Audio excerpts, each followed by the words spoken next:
امام جعفر الصادق علیہ السلام ارشاد فرمایا حضرت بلال کے بارے میں، پیغمبر اسلام کے بارے میں کہ کان طول حائط مسجد رسول اللہ قامتا، پیغمبر اسلام کی جو مسجد تھی مدینہ منورہ میں مسجد النبی، اس زمانے میں جو ہے انسان کی قد کے برابر اس کی دیوار ہوتی تھی، قد آدم کے برابر دیوار ہوتی تھی۔ تو فکان یقول لبلال، پیغمبر اسلام جو ہیں وہ حضرت بلال سے فرمایا کرتے تھے اذا دخل الوقت، جب نماز کا وقت داخل ہو جاتا، پیغمبر اسلام بلال سے فرماتے تھے یا بلال اعلو فوق الجدار، کہ بلال جاؤ دیوار کے اوپر چڑھو، مسجد کی دیوار پہ چڑھو، وارفع صوتک بالاذان، اور اپنی آواز اونچی کر کے اذان دو، بلند آواز سے اذان دو۔ یہ استحباب میں شامل کیا ہے فقہا نے، جو ہیں مفصل کتابوں میں آپ جو ہیں مطالعہ کر سکتے ہیں، جیسے جو ہیں تعلیقات عروۃ الوثقی وغیرہ میں اور منہاج السالکین کتابیں ہیں، یہ مستحبات میں سے ہیں۔ تو پہلے بھی مساجد میں جو ہے ایک مأذنہ ہوا کرتا تھا کہ دیواروں پہ سیڑھیاں بنا کے ایک ایسی جگہ تھوڑی سی بلندی پہ چھت کے برابر اذان کے لیے جگہ ہوتی تھی مخصوص، کیونکہ لاؤڈ سپیکر نہیں ہوتی اس زمانے میں۔ تو آج کل لاؤڈ سپیکر ہے یہاں سے، تو ابھی اگر آج کل کبھی اگر آپ کو مائک نہ ملے تو آپ حد اقل یہ کہ باہر جا کے صحن میں اذان دیں تاکہ آپ کی آواز باہر جائے۔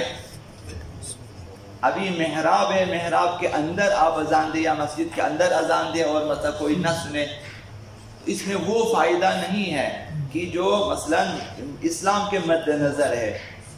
انہوں نے فرمایا کہ اپنی آواز اونچی کرو، دور دور تک تمہاری آواز جانی چاہیے اذان کی۔ وارفع صوتک بالاذان، اذان کے لیے اپنی آواز اونچی کرو۔ فإن اللہ قد وکل بالاذان ریحا، خداوند متعال نے ایک ہوا کو موکل کیا ہے اذان پہ،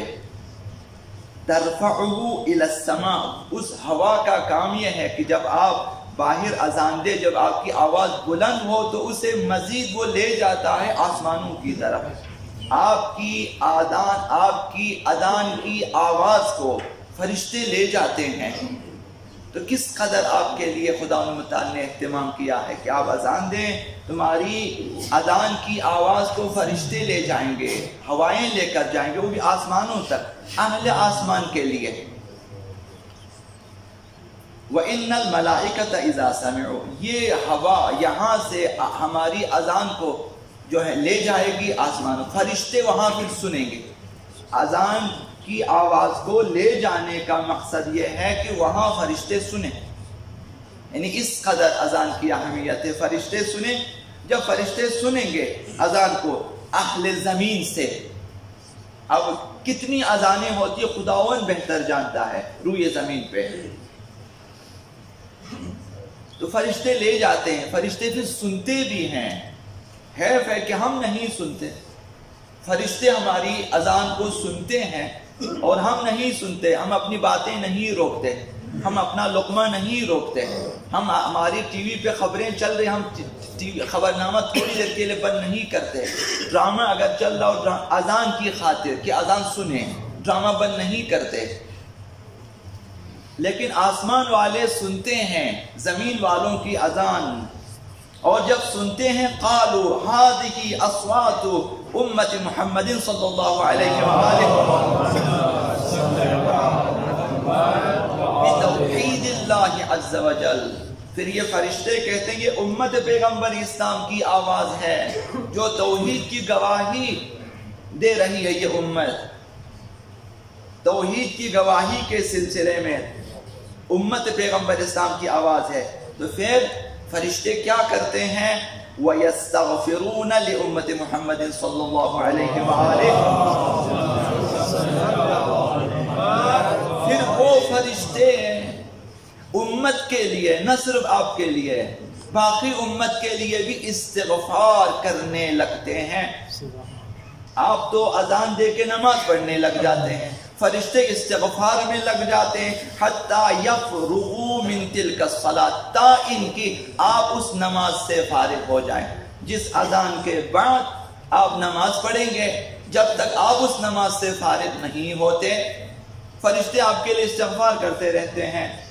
تو یہ کس قدر انسان کے لیے خداوند متعال کی طرف سے نعمت ہے اور اہتمام ہے اور لطف الہی ہے۔ اب نہ معلوم آسمان میں کتنے فرشتے ہوں گے جو ہمارے لیے دعا کریں گے۔ تو ہمیں اذان کو اہمیت دینی چاہیے۔ یا آپ اذان دے رہے ہوتے ہیں یا سن رہے ہوتے ہیں۔ دے رہے ہوتے ہیں وہ خود عبادت میں ہے، اگر آپ سن رہے ہیں تو سنیں اور پھر دہرائیں، اذان کی حکایت بھی کریں، یعنی خود بھی سنیں، تاکہ اس قدر جو اجر و پاداش ہے اس میں آپ شامل ہو سکے۔ حضرت رسول خدا صلی اللہ علیہ وسلم ارشاد فرماتا ہے یحشر المؤذنون، اذان دینے والے،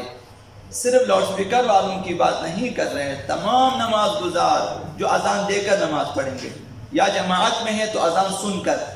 پڑھیں گے، سارے لوگ، چونکہ جماعت کی جو اذان ہے وہ سب کے لیے ہے، چونکہ سب کی طرف سب کو اذان دینے کی اجازت نہیں ہے، سننے کی اور حکایت کرنے کی اجازت ہے۔ تو ایک اذان ہوگی، باقی سنیں گے اور حکایت کریں گے، تو آپ بھی ثواب میں شامل۔ فرمایا کہ یحشر المؤذن من امتی مع النبیین والصدیقین والشہداء والصالحین، قیامت کے دن میری امت کے اذان دینے والے انبیاء کے ساتھ محشور ہوں گے، صدیقین کے ساتھ محشور ہوں گے اور شہداء کے ساتھ محشور ہوں گے۔ اب شہداء میں بھی شہداء کربلا جیسے جو افراد بھی شامل ہیں، شہداء بدر، احد و خندق و حنین جیسے افراد بھی شامل ہیں، اور بہت سارے شہداء ہیں کہ ان کے ساتھ ہم محشور ہو سکتے ہیں اگر اذان پہ اہمیت دی جائے، اذان کو اہمیت دی جائے۔